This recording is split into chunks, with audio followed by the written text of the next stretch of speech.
Cuando me desmayé en el trabajo, los doctores llamaron a mis papás. Nunca fueron. 3 días después, aún conectada a las máquinas, encendí mi teléfono y vi lo que habían estado haciendo. En lugar de preocuparse, vi la cara sonriente de mi hermana, que me había etiquetado en una foto. Día familiar sin drama. El pie de foto me dolió más que el suero en el brazo. No escribí nada. No lloré. Solo vi cómo subían los likes, preguntándome cuándo la palabra familia dejó de significar amor y empezó a significar apariencia. 4 días después, aparecieron 74 llamadas perdidas y un mensaje de mi papá. Te necesitamos. Ahí fue cuando todo cambió, solo que no como ellos esperaban. Yo solía creer que el cansancio era parte de ser una persona confiable. En Greentech, los plazos eran imposibles, los proyectos infinitos. Y de alguna manera, yo siempre era la que se quedaba hasta tarde, la que hacía que todo funcionara. Mis compañeros decían que tenía una disciplina que les daba miedo. No sabían que no era ambición, era supervivencia. Porque cada hora que trabajaba no era solo por mí. Era por las personas en casa, esperando que otra vez las rescatara. Mi papá, Robert, no había tenido trabajo desde la crisis inmobiliaria. Decía que era temporal, pero 7 años ya se sentían eternos. Mi mamá, Elena, decía que solo necesitaba tiempo, pero lo que en verdad necesitaba era el cheque de alguien más. El mío.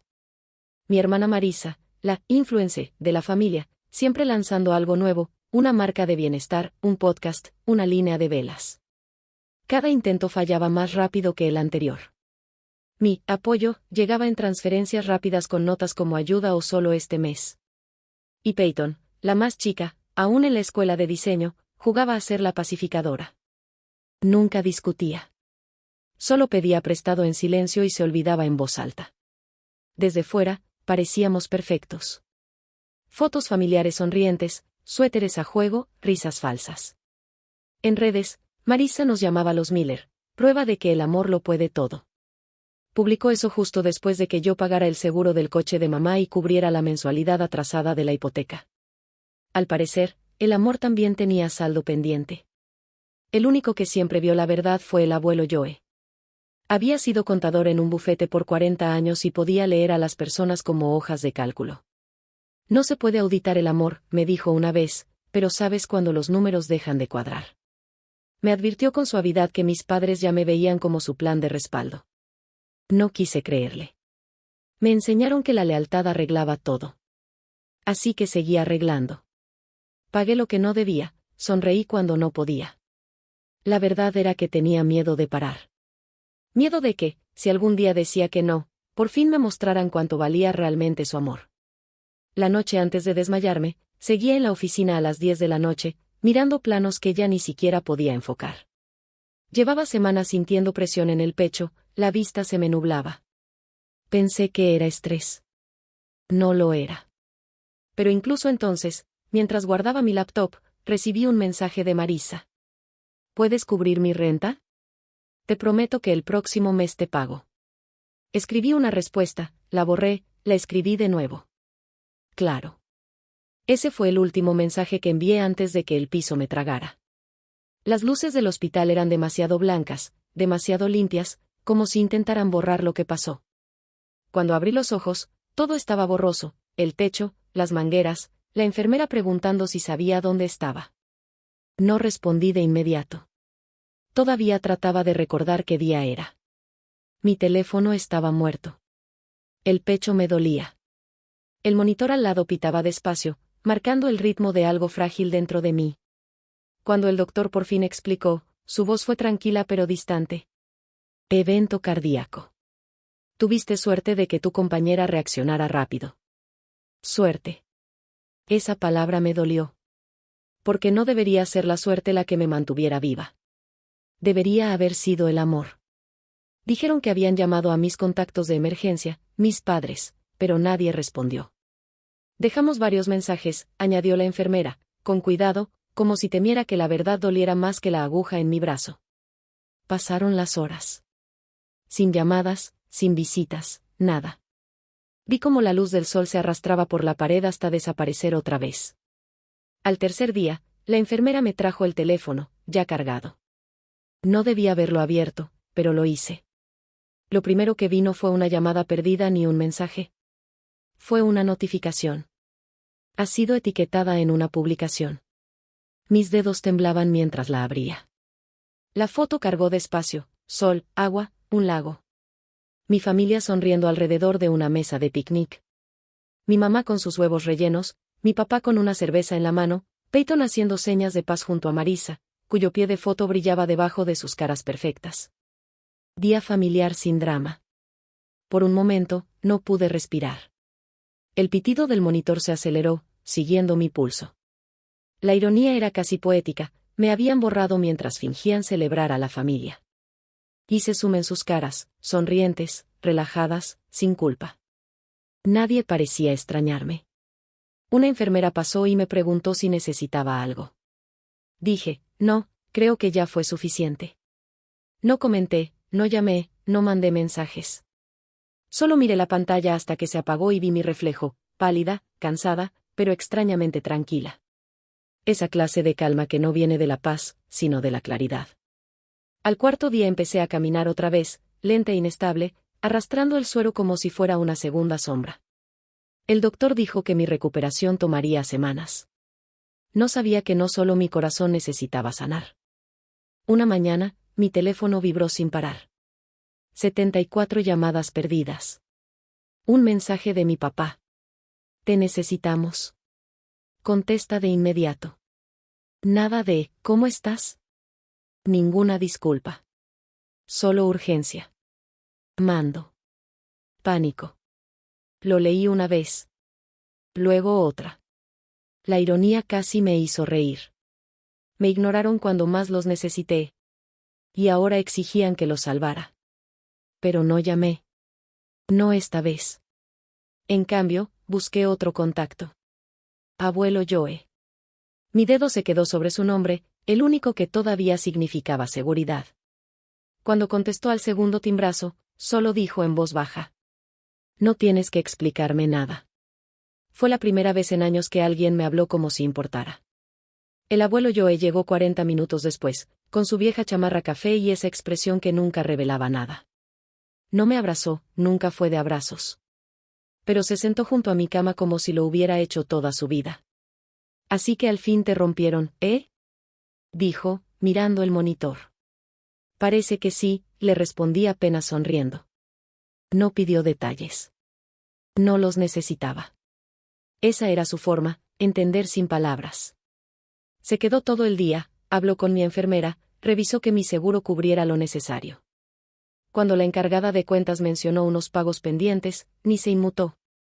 Sacó su tableta y empezó a escribir. ¿Qué haces? Pregunté. Tomando nota, respondió.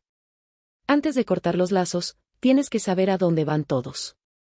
Revisamos todo: mis cuentas, mis transferencias automáticas, el seguro del auto, las líneas de crédito conjuntas.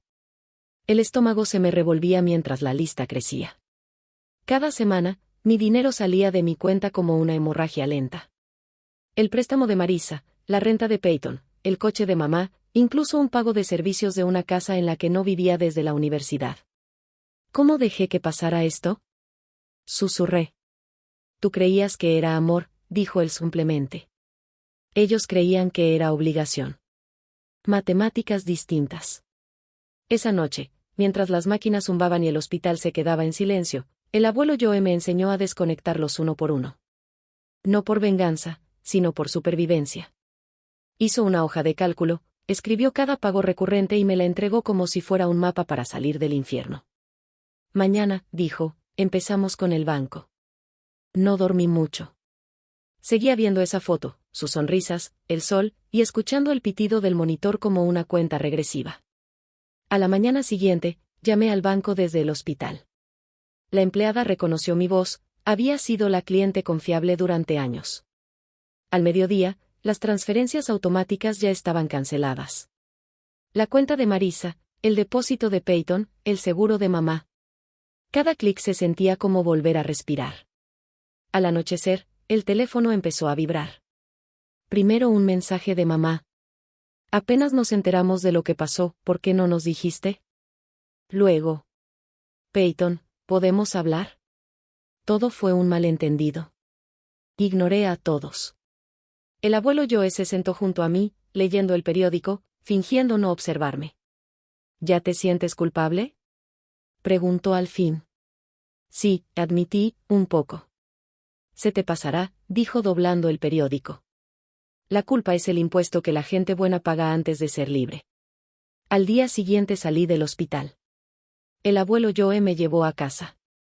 Mi departamento se sentía más pequeño de lo que recordaba, como si las paredes escucharan. Apagué el teléfono, lo desconecté, y me quedé mirando por la ventana un buen rato. Entonces vibró. Otro mensaje de papá. Esto es serio. Llámame ahora. Todo se está viniendo abajo. Casi sentí lástima por él. Casi. Habían confundido mi silencio con rendición. No sabían que el silencio era el sonido de mí recuperando el control. 2 días después, estaba en casa del abuelo Joe, en Portland. Una casa pequeña, de un solo piso, con olor a café y madera vieja. Había despejado la mesa del comedor y extendido papeles como un general preparando una guerra. La luz de la tarde caía sobre montones de documentos, historiales de pago, estados de cuenta, cartas del seguro. Mis huellas financieras a lo largo de años de haber sostenido en silencio a otros. Toda historia deja un rastro de papel, dijo. La tuya solo pasa a estar escrita en dólares. No se equivocaba. Cuando terminamos, todo era claro. No solo los había ayudado, había financiado la ilusión de su estabilidad. Sin mi ingreso, todo lo que habían construido, la imagen, la comodidad, el control, se derrumbaría. Y así fue. Las llamadas se duplicaron. Mi buzón de voz se llenó con la voz cuidadosa de mi madre, dulce en la superficie, filosa por debajo. Ava, cariño, no sabíamos que estabas en el hospital. ¿Por qué no nos dijiste antes? Y luego, más suave, casi un susurro. Tu papá está preocupado por la hipoteca otra vez. Preocupado, no arrepentido. Después llegaron los mensajes de Marisa, capturas de su cuenta vacía, emojis de llanto dramático y uno que decía: si no arreglas esto, lo perderé todo. Lo miré un rato antes de responder con una sola palabra. Bien. Luego intentó Peyton. No soy como ellos, escribió. Por favor, no me castigues por sus errores. Casi me reí. Había dicho lo mismo cuando firmé como garante en su contrato de renta el año pasado. El abuelo Joe me observaba de reojo, con una media sonrisa, como si ya hubiera visto esa película antes. No te llaman porque te quieran, dijo. Te llaman porque están acorralados. Y otra vez, tenía razón. A la mañana siguiente, un auto se detuvo frente a mi edificio. Robert Miller, mi padre, sentado en el asiento del conductor, mirando hacia mi ventana. No mandó mensajes. No subió. Solo esperó, como un cobrador esperando una confesión. Yo no bajé. Esa tarde llegó un mensaje nuevo. Estás por destruir todo lo que construimos. Espero que entiendas el daño que estás causando. Todo lo que construimos. Lo leí 2 veces en voz alta solo para saborear lo absurdo. Se lo mostré al abuelo Joe. Él solo asintió. Esa frase dice más de lo que él mismo quería decir. Y entonces llegó el video. Marisa lo subió esa noche, un recorrido lento y sentimental por nuestra casa de la infancia, ahora vacía. La cámara mostraba paredes desnudas y cajas abiertas. Su voz temblaba. Se lo llevaron todo, decía. ¿Y adivinen quién lo permitió? El video cortó a una foto mía sonriendo, recortada de una Navidad vieja. El pie de foto. A veces la sangre no significa familia. Los comentarios explotaron, simpatía, lástima, juicios. Influencers lo compartieron. Mi bandeja se llenó de mensajes de desconocidos llamándome ingrata. El abuelo Joe lo vio completo en silencio. Luego se levantó, sacó su teléfono y hizo 3 llamadas. En menos de 48 horas, teníamos todos los documentos. Papeles de la hipoteca, préstamos impagos, cargos atrasados. Habían usado la equidad de la casa para pagar las tarjetas de crédito de Marisa y el fallido negocio de Peyton. Un estudio de velas artesanales que nunca abrió. Ni siquiera tuve que exponerlos. Las matemáticas lo hicieron por mí. Aún así, presenté el reporte de fraude. El abuelo Joe y su abogado, el señor Klene, prepararon una orden de cese y desistimiento. Sin contacto, sin suplantaciones, sin reclamaciones financieras. La enviamos por correo certificado, una copia para cada uno. Por primera vez en años, dormí toda la noche. A la mañana siguiente, el teléfono vibraba sin parar. La cara de Peyton apareció en la pantalla de la cámara del edificio, discutiendo con el guardia. No estaba en la lista de visitas aprobadas. La vi caminar de un lado a otro, teléfono en mano, seguidamente llamando a Marisa. No salí. Más tarde llegó el abuelo Joe con un sobremanila grueso. Hicieron una tontería, dijo. Dentro había correos impresos entre mis padres y un pequeño despacho de abogados. Leí el texto una vez, luego otra. Estaban buscando obtener tutela legal sobre mí. Leí el encabezado en voz alta. Petición de emergencia para tutela temporal. El abuelo Joe suspiró. Ya lo intentaron una vez con tu tío, hace años. Tampoco funcionó.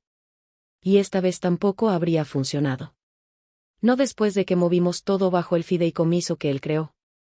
No después de que mi médico certificara mi estabilidad. No después de que Recursos Humanos confirmara que estaba en licencia médica, no despedida. Para cuando ellos presentaron su petición, nuestros papeles ya estaban en el juzgado. Su intento murió antes de empezar. Pero no se detuvieron. Marisa publicó de nuevo, esta vez llorando. El rímel corría por sus mejillas mientras decía frente a la cámara. La enfermedad mental no siempre se ve como uno espera. A veces la gente que amas te aleja. Solo queremos ayudarla antes de que sea demasiado tarde. Sus seguidores inundaron los comentarios con oraciones y mensajes de apoyo. Almohadilla Resoporaba empezó a ser tendencia. Pero las redes tienen memoria corta, y paciencia aún más corta. Alguien encontró su vieja publicación de Día Familiar sin Drama, y la puso junto a su video llorando. ¿Y dónde estaba esa preocupación cuando ella estaba en el hospital?, decía el texto. La marea cambió de la noche a la mañana. Salieron capturas. Las colaboraciones pagadas de Marisa, sus posts patrocinados durante la semana que estuve hospitalizada. Sus tweets burlándose de hermanos tóxicos. La tienda de Peyton en Etsy se llenó de comentarios. Los clientes de corretaje de mi papá se retiraron. Incluso el Facebook de mamá se llenó de desconocidos pidiendo explicaciones. Para el viernes, el imperio digital de la familia se había derrumbado más rápido que sus finanzas. El abuelo Joe me pasó su taza de café. No tuviste que mover un dedo, dijo. La verdad se encargó sola. Esa noche llegó un solo mensaje de mamá. Por favor, ¿podemos hablar? Lo miré un buen rato, el pulgar flotando sobre el teclado. Luego bloqueé la pantalla y la dejé boca abajo. Al otro lado del cuarto, el abuelo Joe leía su periódico. ¿Estás bien?, preguntó. Sí, respondí en voz baja. Solo, terminé. Pero ellos no. A la mañana siguiente, un mensajero entregó otro sobre. Este no venía del abogado, sino de mi papá. Era un testamento escrito a mano. Lo había reescrito la semana después del fracaso de la tutela. Con letra temblorosa decía: en caso de mi muerte, todos los bienes irán a la familia que mantenga la unión. Ava queda desheredada hasta que se reconcilie. No pude evitar reír. Era la misma manipulación, solo envuelta en tinta formal. Se lo mostré al abuelo Joe. Todavía creen que quiero algo. Él sonrió apenas. No están acostumbrados a que alguien se vaya antes del dinero. Esa tarde escribí mi respuesta final. No por mensaje, ni en línea, sino a través de mi abogada. Fue corta, precisa y definitiva. Renuncio a todos los derechos sobre la herencia y solicito no contacto permanente. La firmé, la sellé y se la entregué al abuelo Joe. Archívala el lunes, le dije. Asintió. ¿Qué harás ahora? Miré por la ventana. Afuera, la lluvia empezaba a aclarar. Creo que descansaré, dije. Tal vez en un lugar más tranquilo. Por primera vez en años, lo decía en serio. 2 semanas después, la lluvia por fin cesó. El abuelo Joe y yo empacamos lo poco que me importaba conservar, una maleta, mi laptop y algunas fotos que aún sentía mías. Condujimos hacia el este, rumbo a Colorado. Dijo que quería ver las montañas antes del invierno. No discutí. Solo vi la carretera difuminarse. Kilómetro tras kilómetro, el mundo por fin en silencio. La cabaña que rentamos estaba cerca de una colina llena de pinos. Sin ruido, sin tráfico, sin familia. Solo silencio, limpio y honesto. Volví a trabajar en Greentech, ahora desde casa, menos horas, sin presión.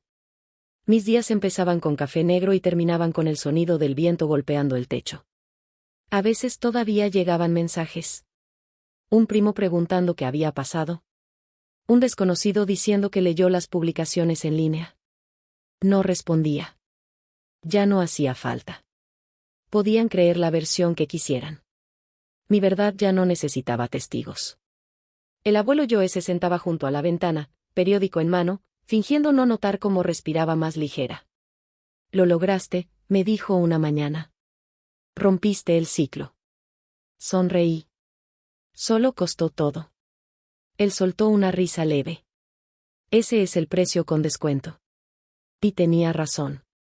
Porque lo que gané valía más que todas las disculpas, todas las herencias, todas las fotos familiares forzadas juntas. Por primera vez en mi vida, no era la proveedora, ni la reparadora, ni la hija que le debía algo a todos.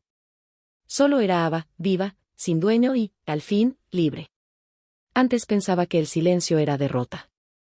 Que alejarse era rendirse. Ahora sé que el silencio puede ser una elección. Una frontera. Una forma de paz que no necesita permiso de nadie. Mi familia aún intenta contactarme a través de otras personas, probando si romperé el silencio. Nunca lo hago. Algunas historias no necesitan nuevos capítulos. Solo necesitan terminar. Si alguna vez te han llamado egoísta por finalmente ponerte en primer lugar, espero que esto te recuerde que elegir la paz no es traición. Es supervivencia. Ellos pueden quedarse con sus publicaciones, su lástima y su versión de la verdad.